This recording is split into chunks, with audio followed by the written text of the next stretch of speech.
Barchangizga assalomu alaykum. Soul Life YouTube kanaliga xush kelibsiz. Ixtiyor aka podkastimga xush kelibsiz. Assalomu alaykum. Alaykum assalom.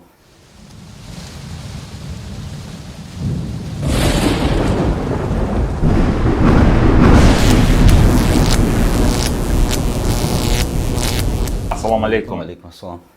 Xo'p, siz kripto aktiv, kripto yo'nalishiga, blockchain sohasiga siz trader emassiz.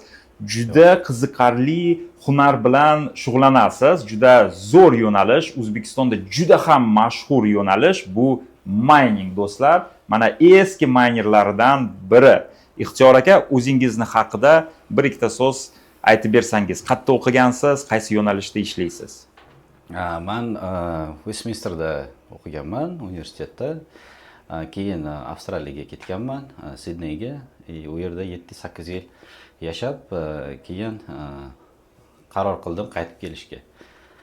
Nega? O'zbekiston rivojlanyapti, hamma sohada, hamma industriyada. Shunga qaror qildim kelishga O'zbekistonga. Bitcoin. Nechinchi yilda birinchi bitcoiningizni olgansiz? 2017-yilda mining qilib boshlaganman. 2017-yil. 17-yilda mining qilib boshlaganman. Bitcoin mining qilmas edim, efir mining qilardim va Zcash mining. Hozir Zcash ko'rgan bo'lsangiz 500 bir yil ichida 526% oshdi. All time hype. Keyin men bildim Bitcoin ham bor. Efir mining qilganimdan keyin efirda ozgina ICOlarga pul tikkanman, yo'da ozgina yutqizganman, ko'proq yutganman. Bitcoin paydo bo'lgandan keyin Bitcoinga o'tib ketganman. Nima deb o'ylaysiz? Nimaga O'zbekistonda mining mashhur? Bilasizlarmi? Meni bilishim bo'yicha, endi tajribam bor, ozgina mining o'zi yo'nalish bo'lib turib, hech kimga qiziq emas. Hammani pul qiziqtiradi. Chunki o'ylaydiki, mining bu shunaqangi haqiqatan ham 100% passiv daromad, ammo unaqa emas. Meni tajribam bor. Misol uchun o'zim uskuna olib, uni data centerga ulab, internet tarqatib, hammasini nastroyka qilib, uni profilaktika qilish kerak, tozalab turish kerak. Virus tushishi mumkin boshqa. Bu tarafni hech kim o'ylamaydi. Hamma o'ylaydi, bu pul chiqaradigan mashina, men bir marta qo'yib qo'yaman, bo'ldi, shu bilan unutib, u menga faqat pul olib keltiradi. Sizning tajribangizda qanaqa bo'lgan? Xuddi shunaqa, to'g'ri gapirdingiz. Bu ishlab chiqarish deb hisoblayman miningni. Bu tovuq fermasi deb har doim gapiraman. Mining uskuna sotib olganingizdan keyin uskunani bitta tovuq deb olsangiz, u tovuq tuxum olib keladi. 2 yil davomida sizga stabilni tuxum olib keladi. U tuxum keyin shu bitcoinlar olib keladi. Lekin 2 yildan keyin tovuq уже tuxum olib kelmaydi, uni уже go'shtga ishlatasiz. Yangilatish kerak bo'ladi. Yangilatish kerak. Uni sotib, уже boshqa olish kerak. Nega desangiz, qiyin anaqasi faktori bor, difficulty deydi inglizchalar. Difficulty har doim oshib boradi. Bu blok protokolda o'zini monitoring qiladigan, ushlab turadigan anaqasi bor. Har 10 minutda blok topilganligi uchun hozir 3.125 bitcoin beradi. Har 10 minut. Odamlar har 10 minutda. Odamlar ko'p uskuna bilan kiradi, ko'pgina mining apparatlar sotib oladi. Qancha ko'p sotib olsa, shuncha anaqa o'yinga sложность kiradi, matematik zadachalar deymiz, matematik zadachalar deymiz. Ular oshib ketadi va shuncha ko'p apparatlar ishlaganligi uchun bu sразу o'yin kirib, uni 3.125 ga tushirib qo'yadi.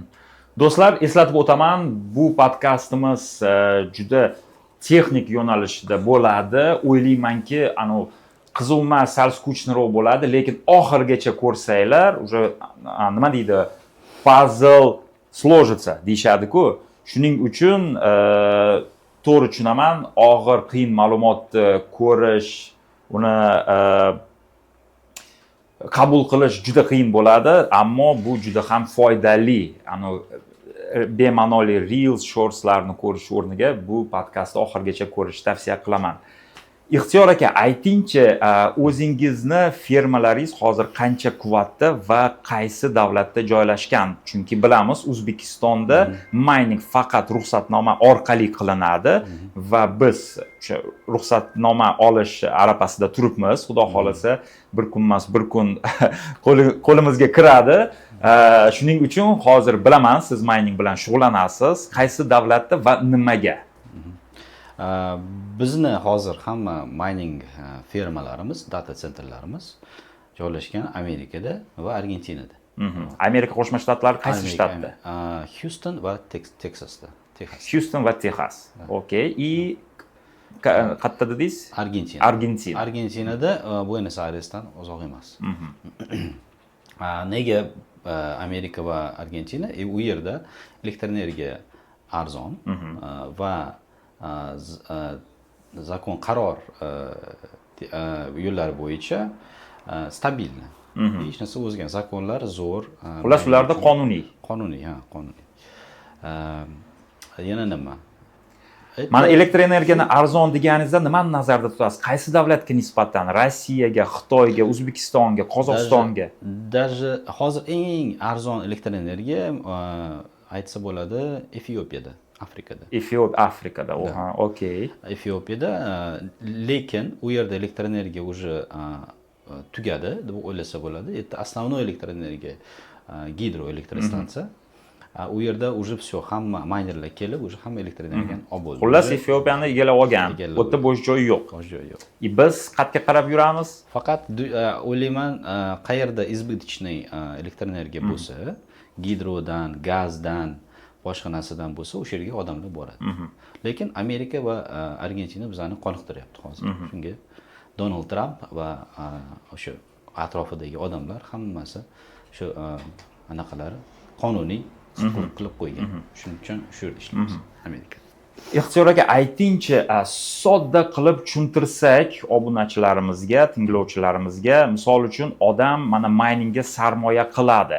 U nimani qabul qiladi? Shu o'rniga nimani oladi? Siz hozir bulut mining yoki oddiy mining? Просто mining. Men mining nazarda tutyapman. U cloud mining bo'ladimi, bulut mining, ya'ni yoki fizический mining, baribir uskuna turadi-ku. Uskunani albatta olganingizdan keyin, yoqqaningizdan keyin, programmasini запускать qilganingizdan keyin siz hissa qo'shyapsiz networkga, setga. Hissa qo'shganingizdan keyin sizga albatta вознаграждение o'zbekchalar qanday bo'ladi? Muvaffaqiyat sizga set avtomatik beradi. Qancha siz mощностьingiz bo'lsa, 100 terahash, 1000 terahash, shunga qarab, sayziga qarab, razmeriga qarab shuncha pul daromad olasiz. Stabilni. Okey. Boshlash uchun qancha summa kerak hozir? Agar oddiy miningni gapirsangiz, adashmasam hozir T19, T21 uzr, T21 190 terahash bozorda turadi, 1800-2000 dollarga aylanadi. Bozorda deganingizda nimani nazarda tutasiz? Xitoy ishlab chiqaruvchi factory, zavod. Lekin u misol uchun mana 1800 dollarim bor, to'ladim, qancha vaqt davomida keladi uskuna? Bir oy plus minus keladi. U kelgandan so'ng uni rastamoshka qilish kerak. Ana qonuniy data centerga ulab qo'yish kerak bo'ladi. Bizga eng yaqin imkon beradigan qat hozir Qirg'iziston bilishim bo'yicha, Qozog'iston va Rossiya. Qat qulay bo'ladi. Endi xohlasangiz Qirg'izistonda qiling, xohlasangiz tanishingiz bo'lsa yoki data center bilsangiz, o'sha yerga borib qilsa bo'ladi. Rossiyada qilsa bo'ladi. Lekin elektr energiya u yerda 5 rubldan arzonni ko'rmadim. 5 rubl u tayyor polka. Tayyor, ya'ni men 5 rubl to'lab turib, uni ichiga hammasi kiradi. Internet, joylashtirish va boshqa. Xizmat qilish hammasi. 5 rublni hozir sentga, dollarga ursak, u 6 sentga. 6 sent. Siz hozir qancha to'layapsiz elektr energiya? Bizda Amerikada bizda boshqacha kelishilgan. Biz prям anaqadan olamiz. ishlab chiqaruvchidan generatordan olamiz, biz 4 sent to'laymiz. 4 sent. 4 4 sentdan tushyapti, ya'ni 30% arzon. Da, shunaqa. Misol uchun $1000 o'rniga $1300 ishlaysiz. Примерно shunaqa 30%. Yiliga oladigan bo'lsa 70,000 o'rniga 100,000. Da. Sal ko'proq. Okey. Misol uchun endi mana qiyinchiliklarni ko'ryapmiz. Uni olib keltirish kerak, rastamoshka qilish kerak, o'zimni nomiga olishim kerak, keyin joylashtirish uchun data center topishim kerak. Uning uchun men yo Qozog'istonga yo Kirgiziyaga chiqib kelishim kerak. U yerda joylashtirib, nazorati ham bo'lishi kerak. Ha, albatta nazorat qilasiz. Men hammaga aytaman, shartnoma qilib olinglar birinchi o'chirda. Bu shartnomani nomi hosting agreement deyiladi inglizchalab, ruschalab договор размещения deyiladi. Bu agar uskunangizni yuboradigan bo'lsangiz, ular akt прием qilib, официально принимать qilib olish kerak. Sizdan ozgina pul ham so'raydi, что install fee deydi. Где-то 30-40 dollar har bitta apparat uchun pul oladi. Bu standartniy naqalar, rasxodlar. Shu yoqib qo'ygandan keyin kashlogingizga instruksiyalarni berasiz. U ulaydi, mining uskuna ishlagandan keyin sizga уже har kuni pul tushadi. Endi mana shu T21 oladigan bo'lsa, $1800 ga tushyapti. Uni olib kelyapmiz, joylashtiryapmiz. Umumiy xarajati bilan zapusk naladkagacha, ya'ni buyurtma berib, olib kelib, joylashtirib, ishga tushirgacha qancha xarajatimiz ketadi? Plus yana 1800 ga olgan bo'lsangiz, где-то yana 20%. 20%. Ya'ni $360. Xullas 2200 gacha xarajatimiz bo'ladi. Xo'p, oldik, joylashtirdik, oradan bir oy vaqt o'tdi, $2200 sarfladik. Qancha vaqt davomida mana shu $2200 qaytadi bizga? Adashmasam 1 yil hozirgi hamma narsa taqaladi, elektr energiya narxiga. Agar siz 6 sentdan qiladigan bo'lsangiz, sizga 1,5 yilda pulingiz qaytib keladi. 1,5 yil. Da, примерно plus minus. Endi siz ishlatgan data center oladigan bo'lsak, cloud mining $2200 terahash olib qo'ysangiz, u qanaqa bo'ladi, bir oydinlik kiritsangiz? Bizda aytsa bo'ladi, что bizda ham 1 yildan 1,5 yilgacha pul qaytib keladi. Bizda bulut mining, bizda apparat uskuna sotib olmaysiz. Bizda elektr energiyani narxini monitoring qilmaysiz, arzon joy qidirmaysiz, shum подавляющий konteynerlar qidirmaysiz, pul qidirmaysiz, hamma yo'q ichida. Все под ключ, как iPhone interfeysi deyman. Hamma yo'q bitta interfeysda. Knopочка bosiladi, yonadi и avtomatik pul ishlaydi. Savolimni yana qaytaraman. $2200 sarflab turib, qancha vaqt davomida shu pulimiz qaytadi? 1,5 yil atrofida pul. 1,5 yil atrofida. Bitcoin oshib ketish anaqasi juda ko'p. Bilaman. Kripto aktiv sohasini oladigan bo'lsa, o'zi stabilnostni unutishimiz kerak, chunki kurs narx-navosi bor, keyin network difficulty bor va xullas juda ko'p faktorlari bor, o'ynaydigan faktori.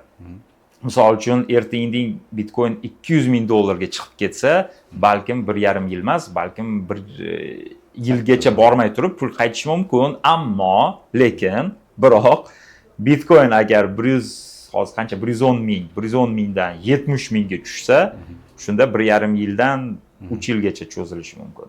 To'g'ri, bu uni anaqaga olish kerak, inobatga olish kerak.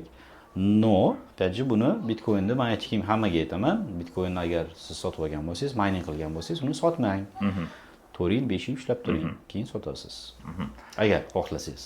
Demak, bu biznesga, bu yo'nalishga uzoq muddatda saqlaydigan tadbirkorlar kirish kerak. Misol uchun, hozir men sizga modelирование qilaman gipotezani. Misol uchun, kimdir $1000 bor, $1000 sarflab, menga har oy tushadigan pul kerak, men bu pulni ishlataman desa, agar bu qanchalik to'g'ri bo'ladi? Bu ham to'g'ri bo'ladi. U hammani hayotiy anaqasi, situatsiyasi har xil. Xohlasa pulni olib ishlatsa bo'ladi, konvertatsiya qilib ishlatsa bo'ladi, USDTga aylantirib. Xohlasa boshqa narsaga tikib qo'ysa bo'ladi. Xohlasa Binance'ga kirib, loan Bitcoin'ni как collateral deydi, zalogga qo'yib, USDT olib, USDTni ishlatib, yoki biron joyga tikib qo'yib, uni pulni olib yana yo'qorsa bo'ladi. To'xtang. ham bor. Hozir bu narsani yana boshqatdan tushuntiringchi. Binance'ga kirib, Binance O'zbekistonda ro'yxatdan o'tgan va qonuniy hisoblanadi. Binance'ga kirib turib, shuni endi batafsil qilib, sodda qilib tushuntirsangiz, nima qilish kerak? Binance'ga kirasiz, loan degan anaqasi bor, kategoriya, knopchkasi bor, kirasiz, как Binance bank deb oling. Siz o'zingiz aktivingizni qo'yyapsiz, например, masalan Bitcoinni qo'yasiz. Где-то yarmini hammaga tavsiya qilaman, yarmini olasizda 50%ni. Masalan, bir Bitcoin qo'yib qo'ygan bo'lsangiz, hozir kurs 110 mingmi? Shunaqa. 55 ming olasiz, 55 mingni xohlasangiz miningga tikib qo'yasiz. Binance sizga где-то 8 dan 15% gacha yiliga so'raydi. Komissiyasi, protsenti. Bu yerda miningdan siz olasiz 50% daromad yiliga. Ya'ni minus 15%, 40% foyda. 30-35%, 40% sizga. Zo'r instrument. Shuni men eksperiment tarzida bir qilib ko'raman. Ammo bir Bitcoin emas, bir Bitcoin bilan emas, kichikroq summa bilan, $100, $1000 bilan qilib ko'rishim kerak. Mana shu pasha обязательно rekka kirish kerak. Мы не залетим, она залетит в рек. Okey. Endi cloud miningni afzal taraflarini muhokama qildik, plus taraflarini, minus taraf, ya'ni podvoh nimada? Har doim nima deydi, bizda bu, по-моему, odamda gumanda shu kelib chiqqan, har doim где-то подвох должен быть deydi-yu. Shunaqa. Bu podvoh agar o'ylasak, любой biznesda bor, lekin podvohda tagiga yetsangiz, podvoh emas, na самом деле bu opportunity deymiz inglizchada, возможность. Hamma odamlarga возможность boshqa har xil turda keladi. Bizda, biz sohada mana shunaqa turda hozir kelib qoldi, возможность. Podvoh yo'q. Podvoh bo'lsa, hozir mana возможность duosiz imkoniyat. Imkoniyat nimadan iborat? Puldan hamma ham gapiradi-yu, puldan pul qilsa bo'ladi. Bu Karl Marx pul qiladi. Pul qiladi. Kapitalizm shundan iborat. Okey, demak, iMine'da minus, ya'ni cloud miningda minus taraflari shunda yo'q bo'lyaptimi? Yo'q, albatta bo'lishi kerak. Endi u fundamental, murakkab minuslari bo'lishi mumkin. Bitcoin narx-navosi tushib ketishi mumkin, keyin force major bo'lib qolishi mumkin. Lekin ana qo'rqadigan joyimiz qat. Cloud mining. Bulut miningda. Bulut miningda qo'rqadigan joyimiz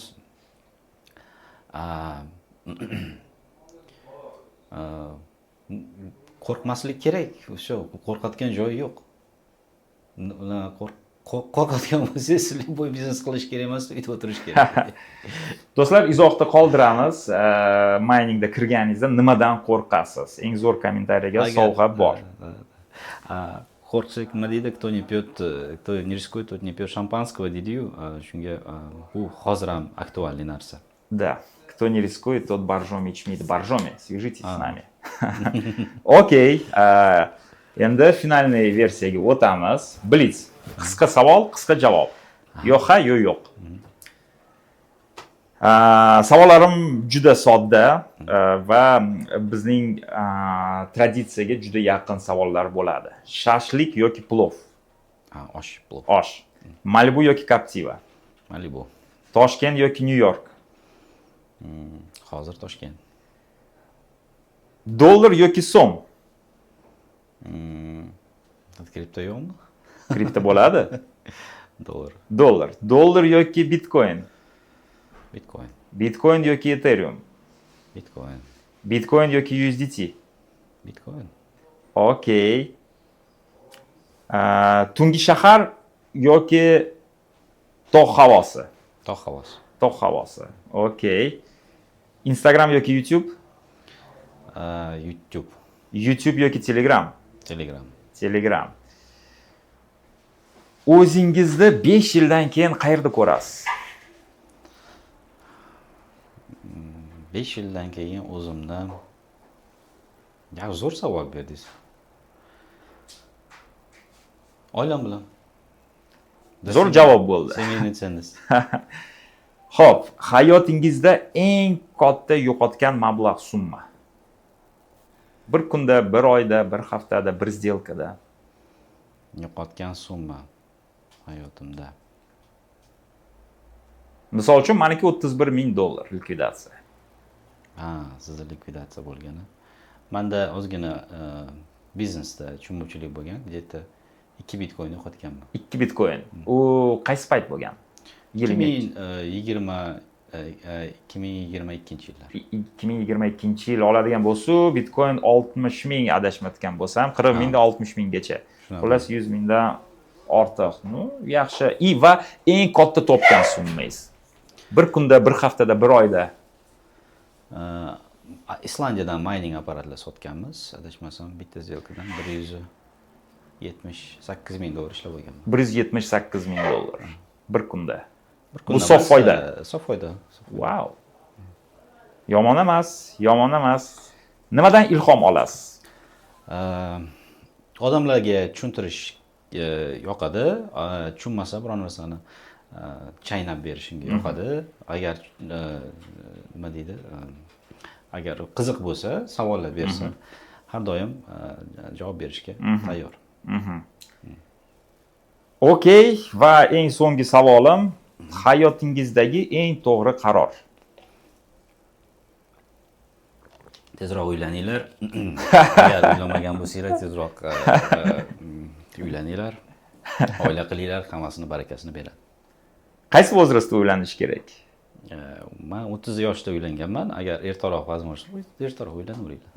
Izohda hozir ko'payib ketadi savollar. Okey, do'stlar, videoni tagida biz Telegram gruppaga havola qoldiramiz. Bemalol kirib, Ixtiyor akaga savol berishingiz mumkin. Mining bo'yicha o'ta kuchli mutaxassis hisoblanadi. Va o'ylayman, barcha savollaringizga javobini topasiz. Ixtiyor aka, podkast uchun rahmat. Rahmat, Tahir. Sizga katta rahmat. Da. Chik.